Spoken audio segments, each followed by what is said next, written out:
I'm doing this today instead of my weekly live. Normally I come on at every Friday at 2 o'clock and just talk about whatever is on my mind, basically, and or whatever the theme for the month is. But I thought it would be nice to invite Dr. Fraser, Kathryn Fraser, who is a lifelong friend of mine and a eminent psychologist to come and talk to us. She's also a yogi and she's in the group. And I just thought it would be awesome to have her come talk to us a little bit about managing our emotions. Because as you know, the group is it's all for you guys, women over 40, or, I think we're all over 40. Some of us are over 50 and beyond.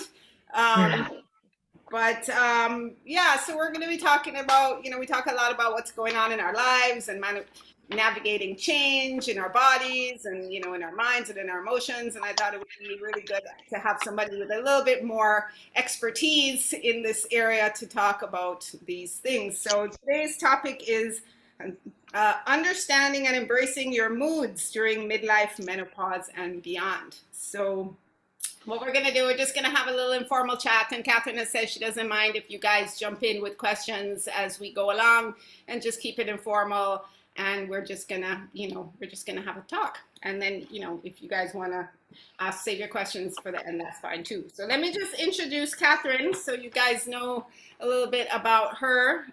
She is a licensed psychologist practicing in Daytona Beach, Florida.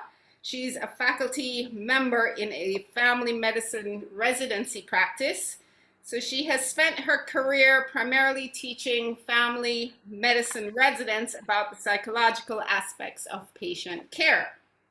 She's also taught many other medical education audiences about some of her favorite topics in healthcare, such as stress management, workplace professionalism, equitable healthcare strategies, social justice.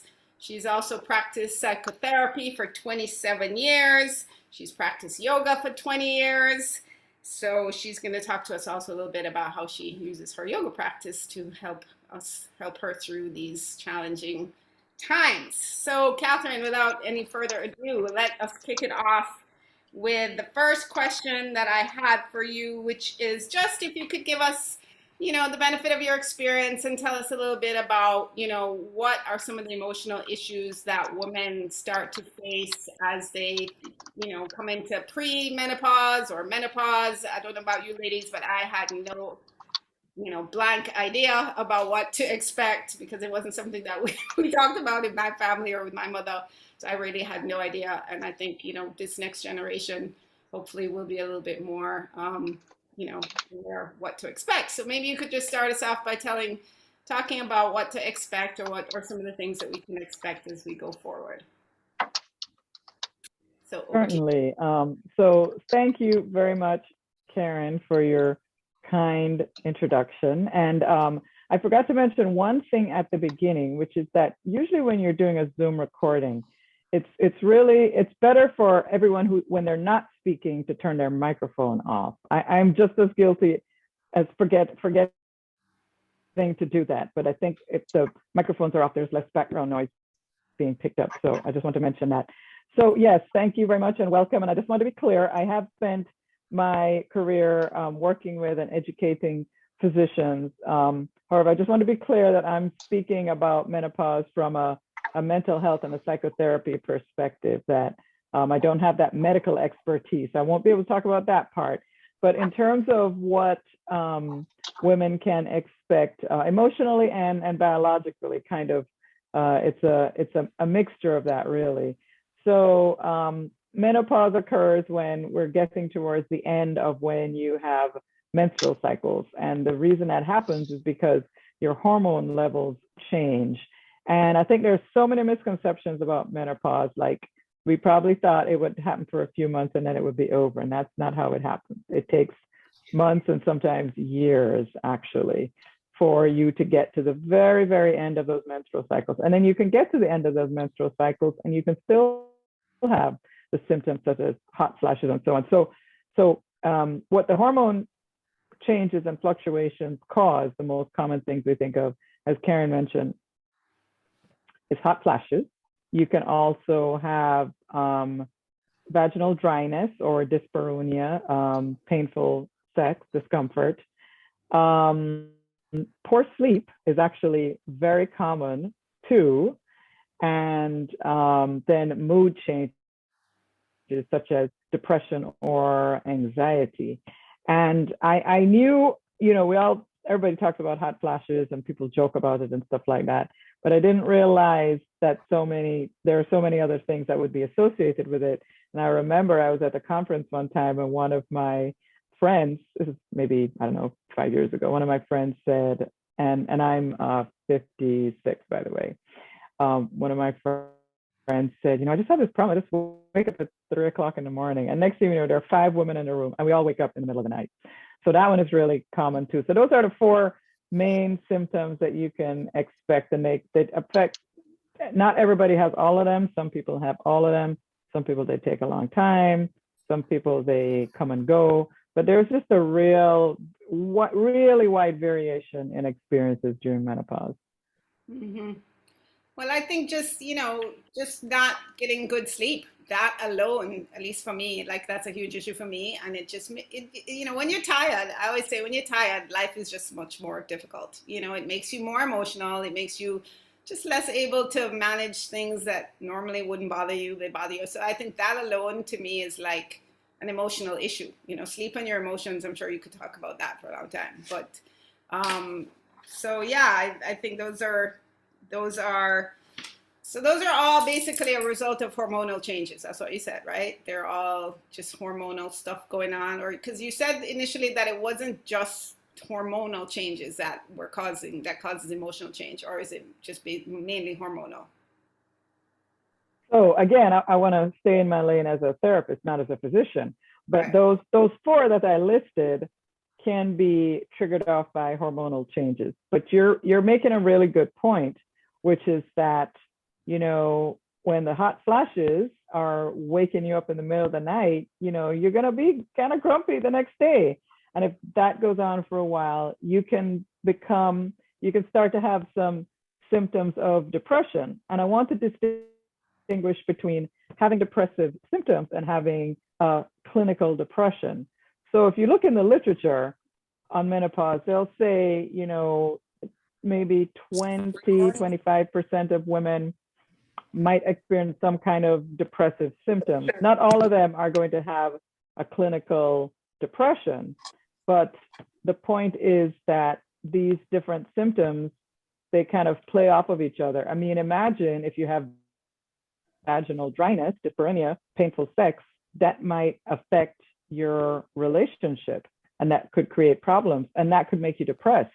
So there are things going on during menopause. Yes, it could be the hormonal biological component, but it's also the other things that are going on as part of those symptoms, or even the other things that are going on in your life, such as potentially being in a sandwich generation. You're taking care of children or getting ready to send them off to college, like I am sending my baby off in a few weeks. That's denial on my part. I'm sending my youngest child to college in a few weeks. And some of us have aging parents that we're taking care of, and I am in that category also. So those things are going to affect my mood. Yeah, yeah. No, I know. I mean, just speaking for myself again, I have always, well, you know me, I've been a sleeper. Like I could sleep 8, 10 hours, no problem, my whole life. I love my sleep. Don't wake me up. I'm good. And now it's like I regularly wake up, once, twice, 3 times in the night. You get hot, you get cold, you get hot, you get cold, and it's blank annoying. And I try and explain it to my husband, and I'm like, honey, it's just it's not cool, and it's not like I'm my emotions, I think, are wrapped up in the fact that I'm not sleeping. It's like you said, they're kind of connected. And then this whole sex thing, that's a whole nother topic. That's probably beyond like what we're going to be talking about here. But, that all becomes an issue, and you know what I mean? And it's, I guess emotions are just so complicated. They can be caused by so many different things, right? It's not just an emotional thing. So what can we do? What can we do other than just doing yoga all day long? what can we do to manage some of these things and to help our partners to understand like what we're going through? Because I swear my husband, as amazing as he is, he still doesn't really get it. He just, I mean, not that he doesn't believe me, but he can't really relate to what I'm talking about.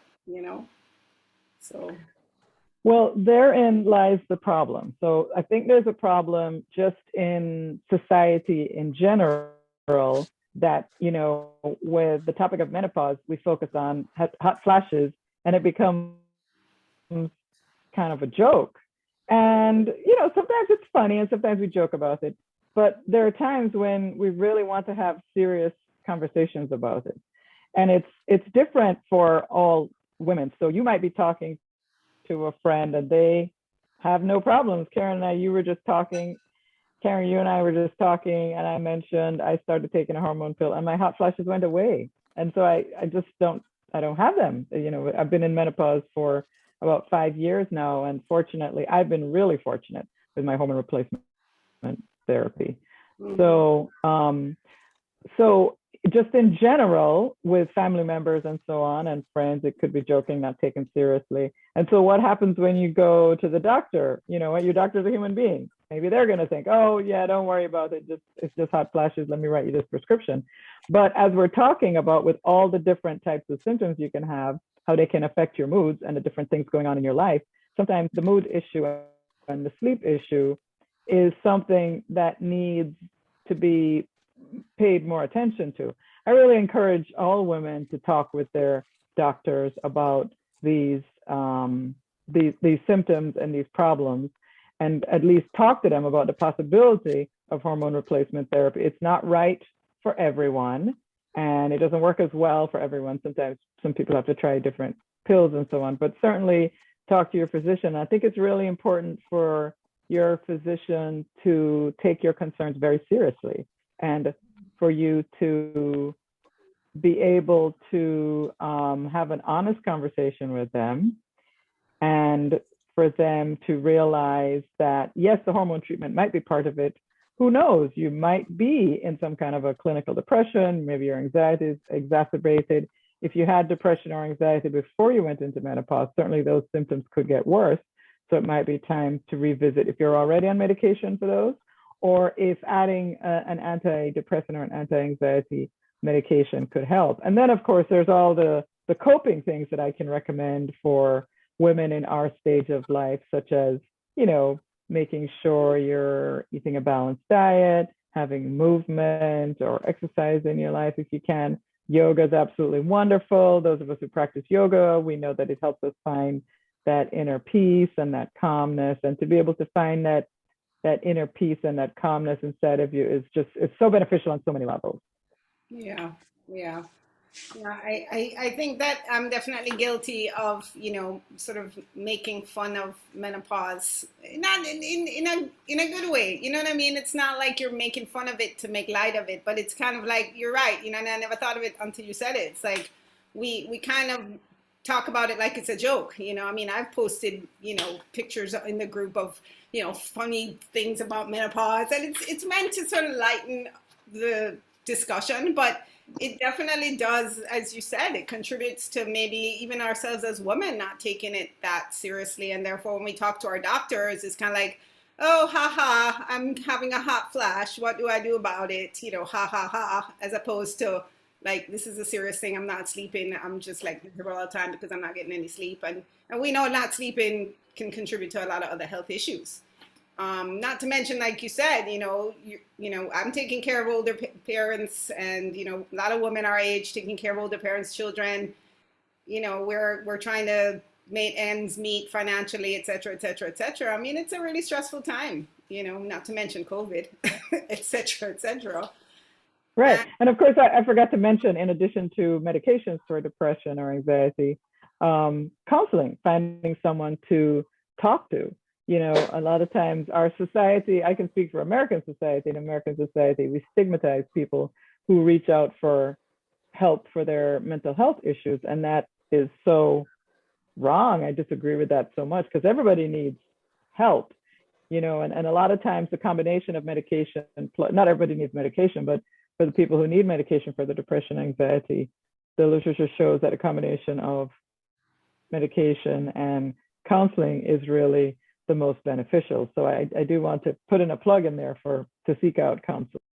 No, well, Jamaica worse. I mean, like it's definitely stigmatized here, which is, it's terrible. I mean, I didn't think it was in the US though. I thought like, getting therapy was kind of like a cool thing to do in America. No, not so much. Well, you would think so, but again, that's where sort of kind of the joking comes in. Oh, I'm going to see my analyst, so and so, blah blah blah blah blah. But really, for the average person, I mean, people just, I think, seeking mental health treatment is often associated with somehow being weak or not being able to manage your problems, and that is so unfortunate. And particularly, I would say among minoritized populations, so people who are cultural ethnic minorities. I mean, it's even harder. I can speak for, in the Black community, there's great stigma against reaching out and getting mental health help. And I just really want to encourage people to really revision that and really think of it as taking care of yourself. We as women, we are so excellent at taking care of others. And who gets put on the back burner? We put ourselves on the back burner.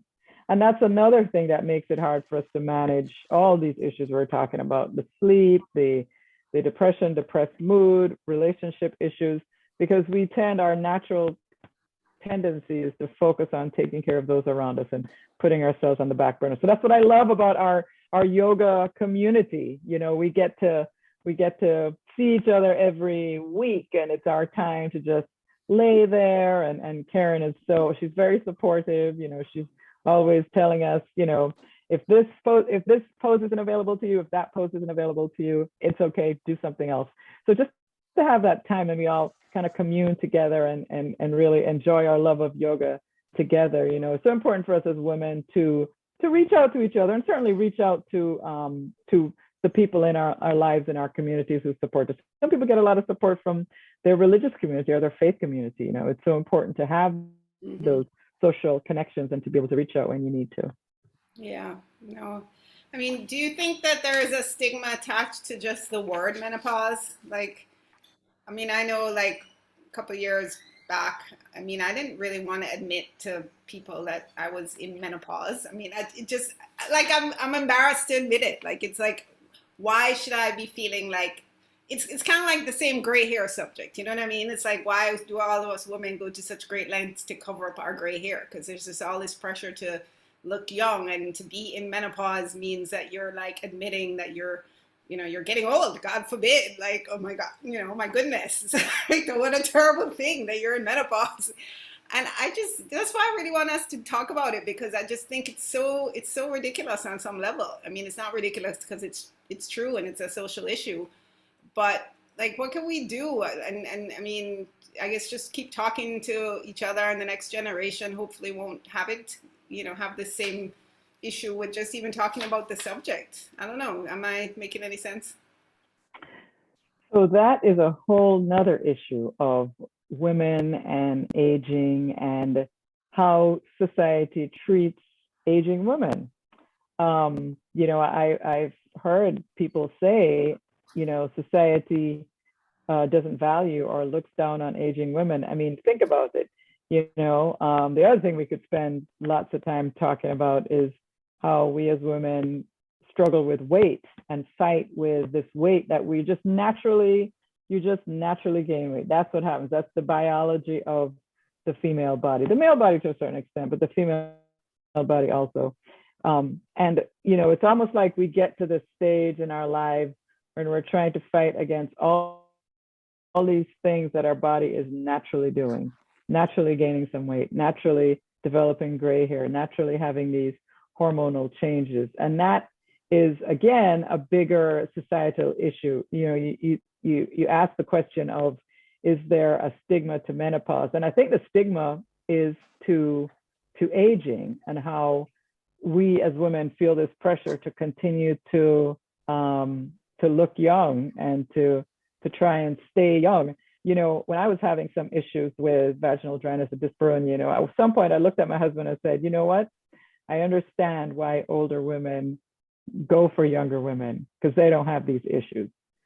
But you have to remember that the younger women don't have a lot of the characteristics that we do, such as the wisdom and the experience and being able to problem solve, and all this experience we've had of taking care of all these people in our lives as we've been developing and getting to this age. So I think, I would like for us collectively as a society to really value older women and really give them the status that they deserve in society, and to realize that the gray hairs are a sign of wisdom and experience.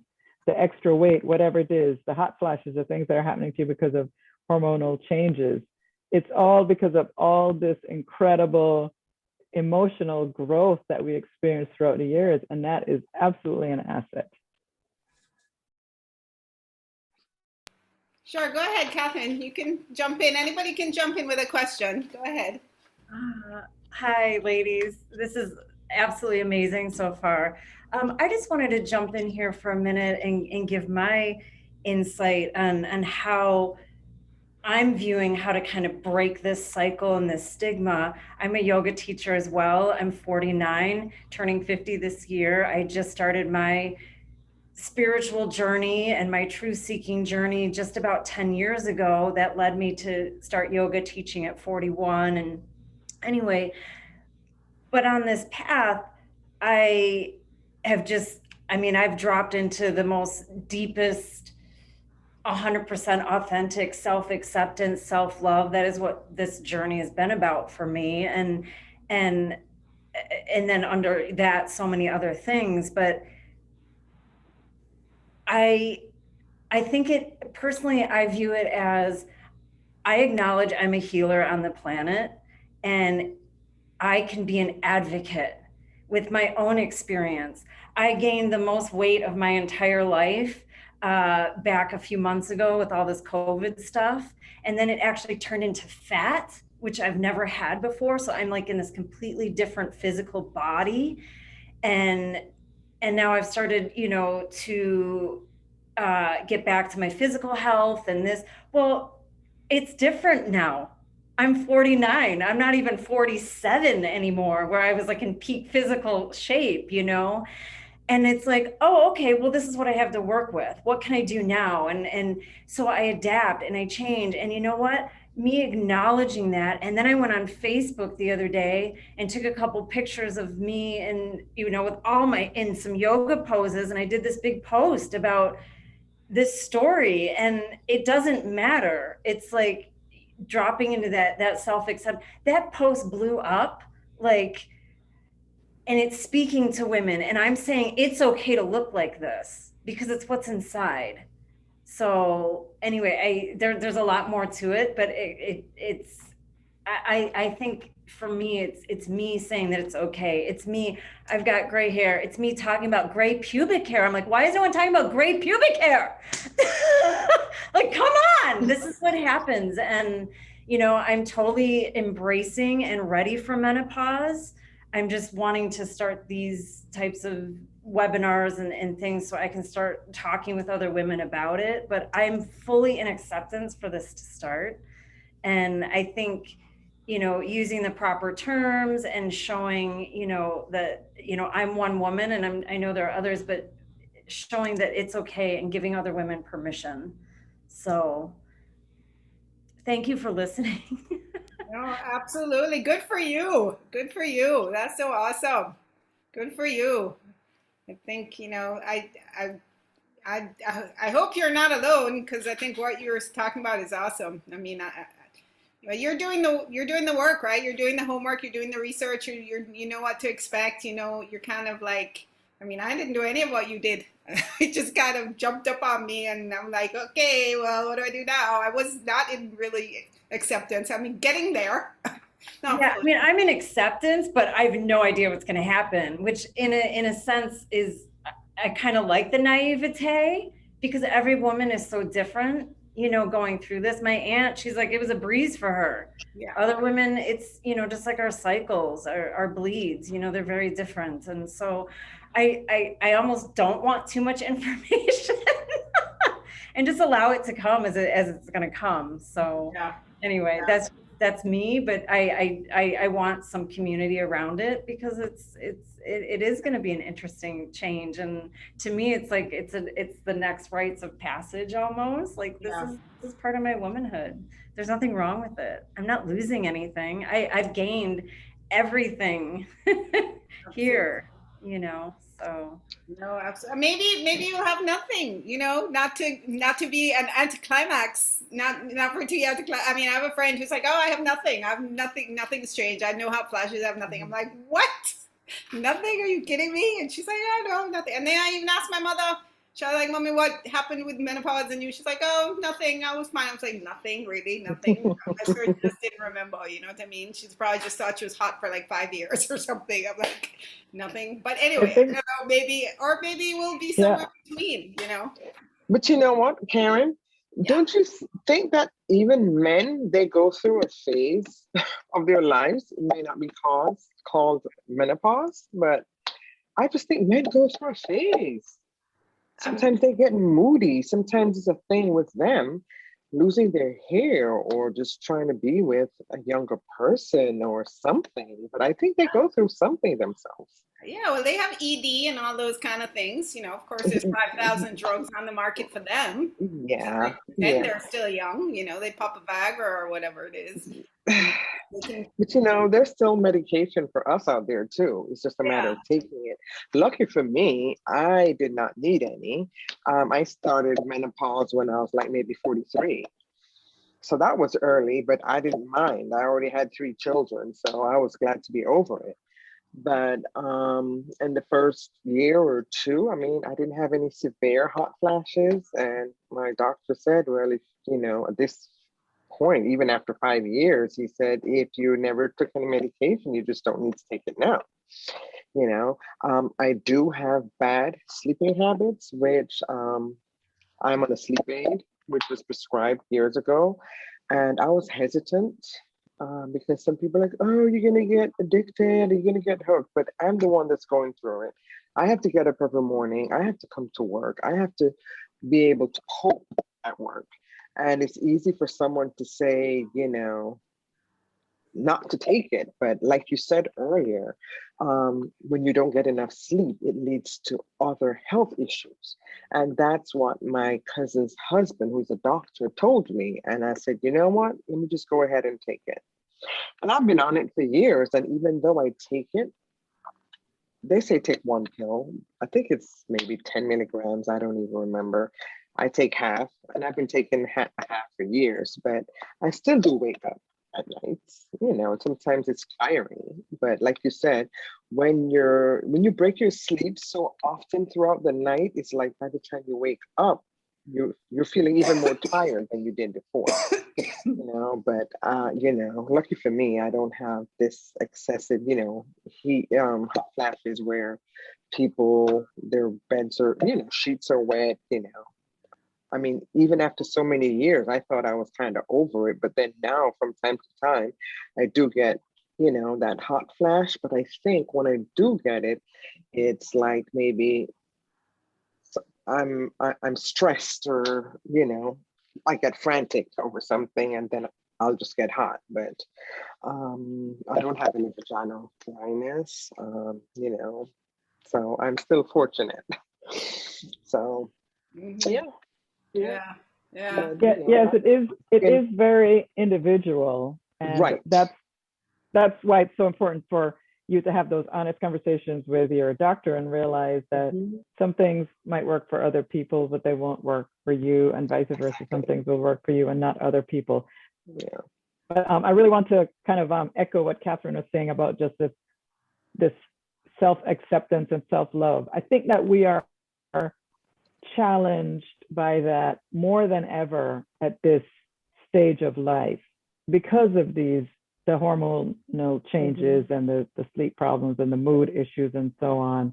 It's hard to know who you are, and it's okay to kind of go through a journey. It could be self-discovery of who you are. It could be a rebirth. It could be you're going to come out different on the other side.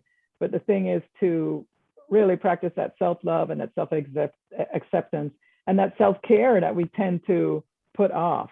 So yeah, it's a great conversation. It's really, it's nice to have everybody weighing in with their own different individual experiences. Kind of, it helps to normalize things. So thanks for bringing us together, Karin.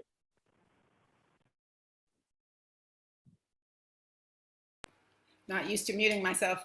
No, I was just saying thank you to you all for showing up. And I mean, I honestly think that the older we get, especially in this phase of life, is the more we need community among women. You know what I mean? Like when you're younger and you're busy and you're out doing whatever, I mean, yeah, it's always important, but I think as you get older and you start to have some of these other challenges, it's really important to be able to have a group of women or your friends or your family or wherever you find it to get support.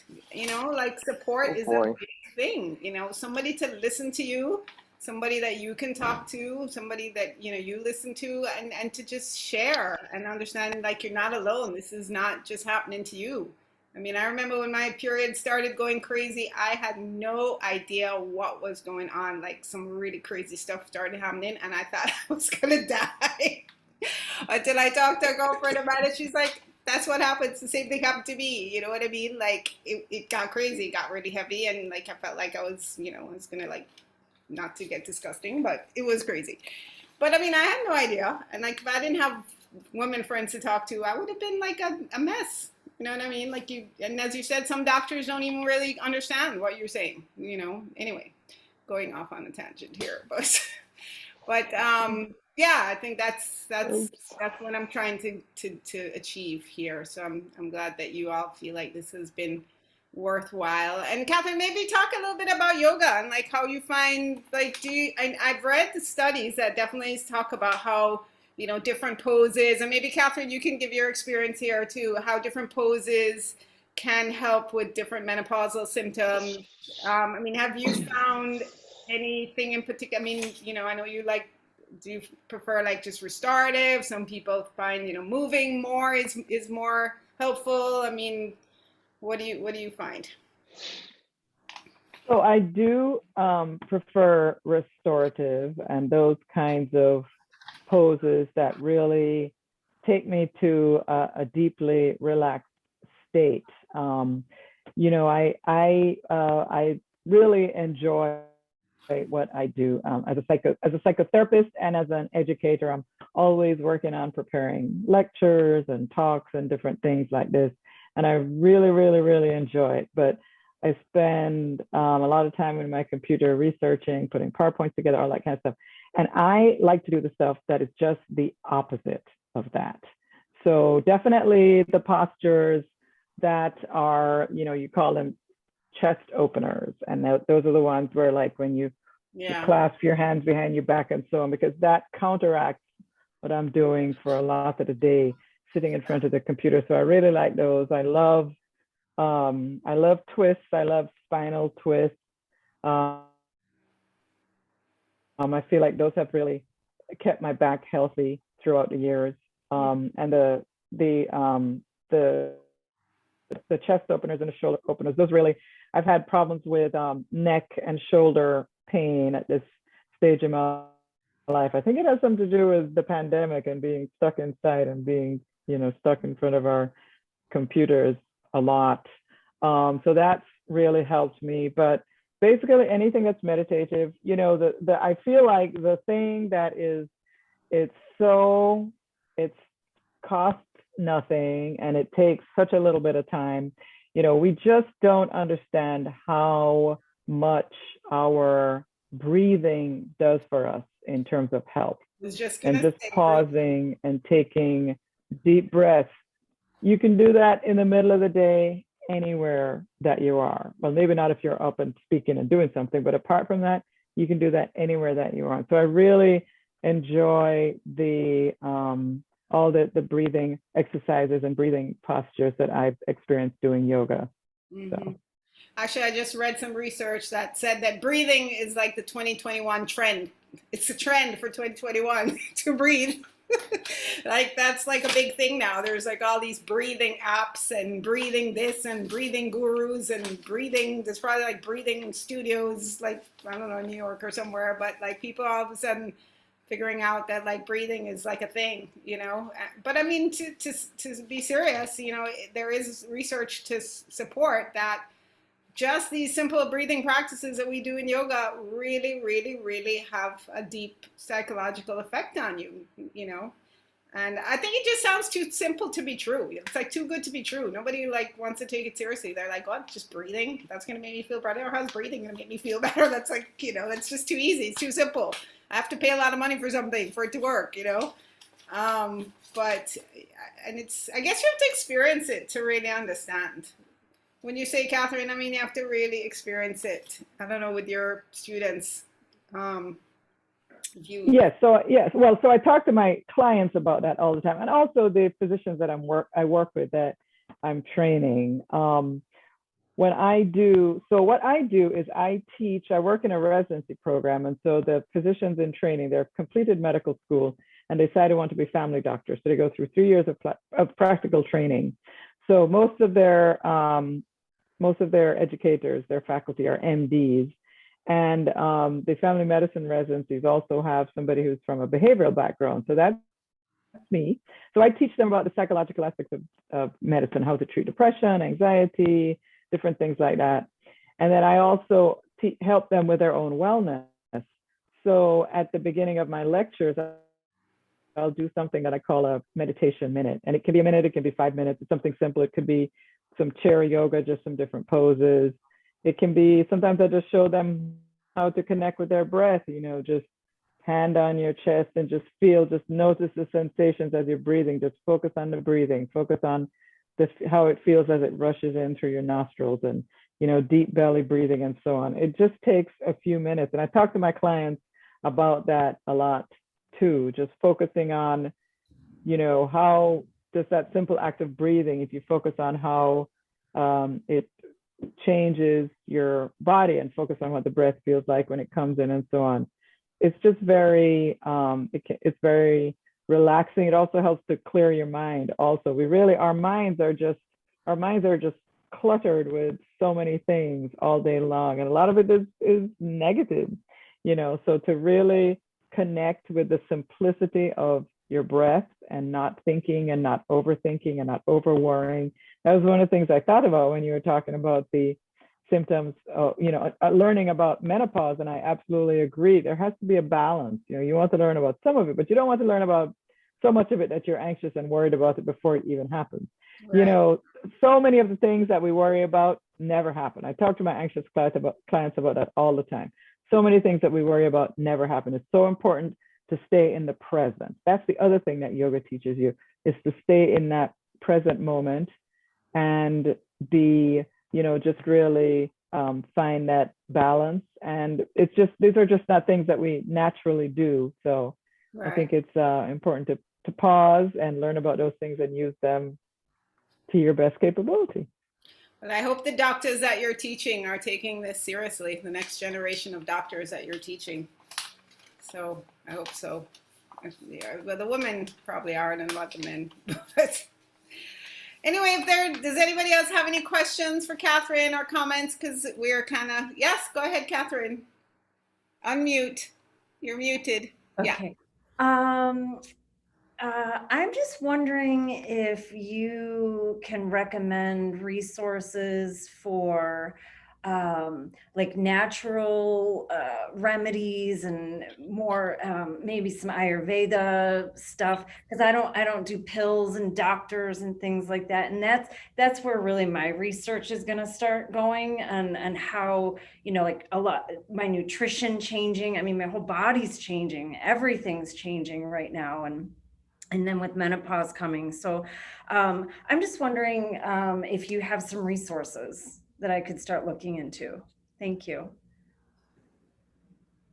Yes, so again, I do want to stay in my lane as the mental health person, not the physician, but I do know that there's a lot of talk these days about bioidenticals. I don't know if you're familiar with that term, Kathryn, but that is something to ask your physician about, bioidentical. So my understanding is they're natural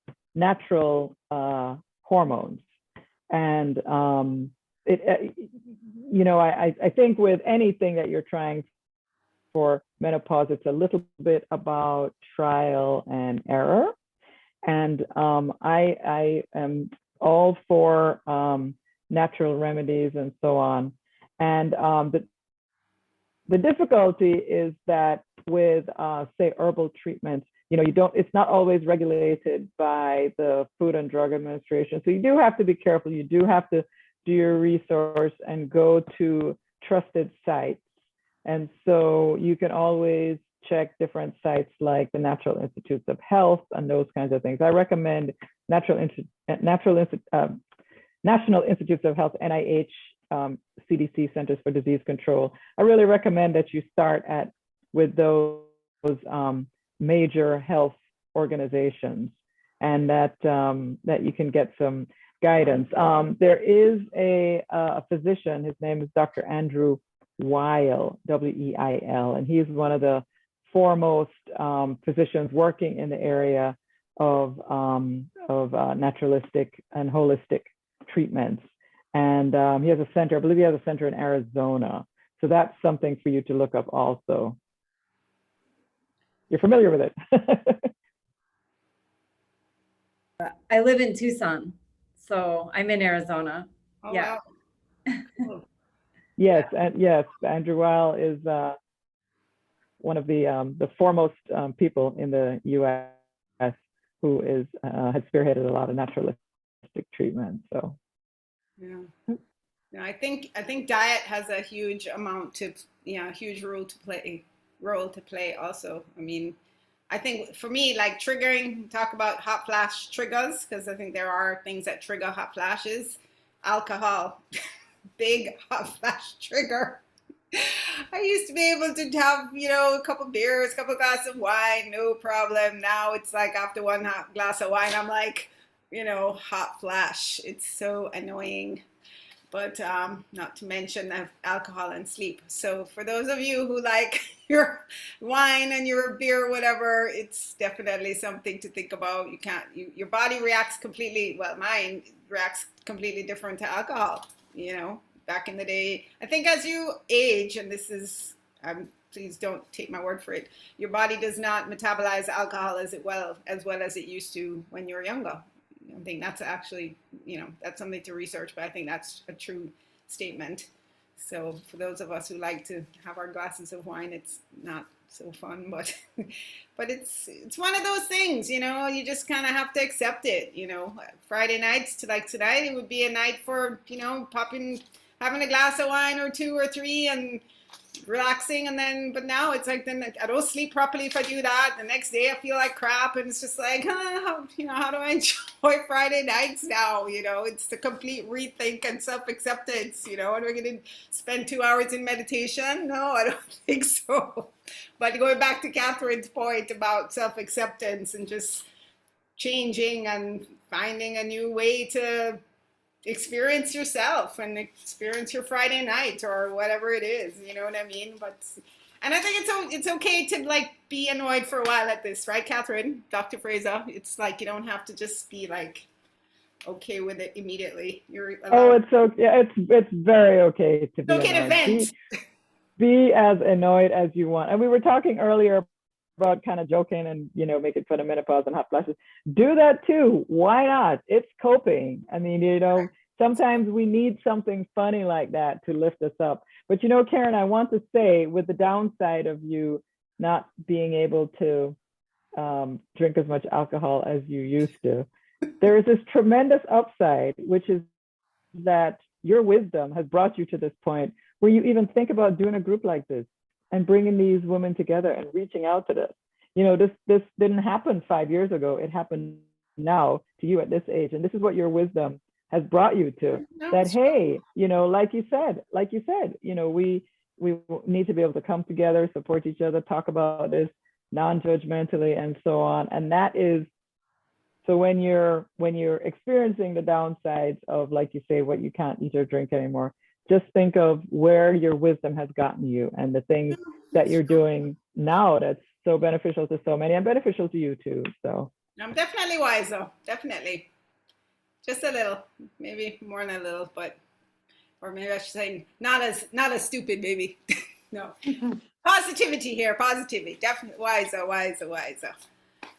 So in terms of just summing up coping skills, Kathryn, you mentioned coping skills, community, communication, what else? Communication, taking care of yourself, eating well, moving your body, whether it's yoga or some other form of exercise, self-acceptance. Thank you, Kathryn in Arizona. Self-acceptance, just accepting what's going on, accepting the process. You know, that's a big part of it, I think. Self-love, self-care, which, you know, we all find so hard to do sometimes. Am I missing any, Kathryn Fraser? Think of any? I would add surrounding yourself with positive people and taking breaks. You know, many of us are still working. Some people might be almost retired or retired. Many of us are still working. And even when you're fortunate to have a job that you really enjoy, it's really important to take breaks, have downtime, get away, you know, use a different part of your brain, you know, let your brain relax, that kind of thing. Yeah. And schedule it in, you know, schedule in things regularly, something that you're going to do weekly, something that you're going to do every few days. Another thing that we haven't mentioned that many women and men find beneficial is keeping a journal. You know, just taking time during the day or at the end of the day to reflect on maybe the good things that happened. Mm-hmm. You know, you could use your journal first thing in the morning to, you know, to as my daughter would say, try to speak things into existence. So, you know, the good things that you want to flow that day, you know, to just be able to talk about if there's anything that you're looking forward to. So a lot of people like to just jot their thoughts down, and that's a healthy way to get out positive but also negative emotions. And seek out counseling if you feel like you need somebody to talk to. Yeah, it's not a bad thing. Yeah. It's a good thing. Yeah, I remember you told me many years ago, Kathryn, and I still talk about it to this day, and I tell everybody when I remember, is that counseling or therapy is a gift you give to yourself. You know, and everybody should do it. It's an amazing. I mean, I've never had a formal thing except through you, my dear friend. My freakouts now, but you know, it's a gift you give to yourself to develop your own self-awareness and understanding. So ladies, I think we're going to leave it here. Wow, it's almost an hour. Thank you so much, Kathryn, for taking the time to talk to us about this really important subject. I hope you ladies found it useful. Thank you so much, ladies, for thanks for your coming time. on, for sharing. If you found it useful, you can, you know, put your comments in the chat to encourage other women to listen to the replay. It might take me a couple, you know, a day or so to edit it and just put it up. But you know, it's sometimes we don't even find the time to educate ourselves and to learn about stuff that would be so useful. So thank you all for coming. Great to meet you, Kathryn, in Arizona. Please put up your link in the comments too, so we can follow you and see what, you know, you're up to in your yoga world. I would love to learn more about what you teach and what you do as well. So please share, or I'll look you up too.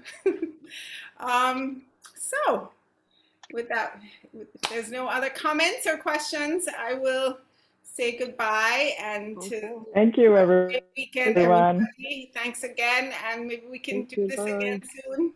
Talk about something else. So much. You're welcome, guys. Thank you for coming.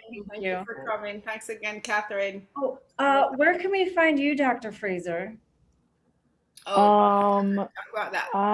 Let's see. I can put my email in the chat. Hold on a second. Let's see. Or is there a way for you to post it, Karin? Or just put it in the comments in the group after, Kathryn, if you don't mind. That might be easier. Put it in the comments in the group. What does that mean? Just put it like or put it in the chat. Or like you mean on Facebook? Do it on Facebook, you mean? Yeah, in the group. I'm like under the. Okay, I'll do both. Or do both. I will do both. Yeah. sure I'm spelling it right. Okay, yes, Kathryn.Fraser@halifax.org. And I can also do it on Facebook. Okay? Yeah. Yeah. And for those of you who don't know, I have a free community class once a month for those of you who want to try yoga or continue your yoga practice. The next one is next Saturday at 9. It's all gentle yoga. I'll be sleeping, Karin. It's all right. Trust me, if I wasn't teaching it, I would be sleeping too. Or trying to at least. All right, guys. Thanks everyone. Take Thank care. you. Have a great weekend, everybody. Thanks. You too. Bye-bye. Bye-bye. Bye. Bye.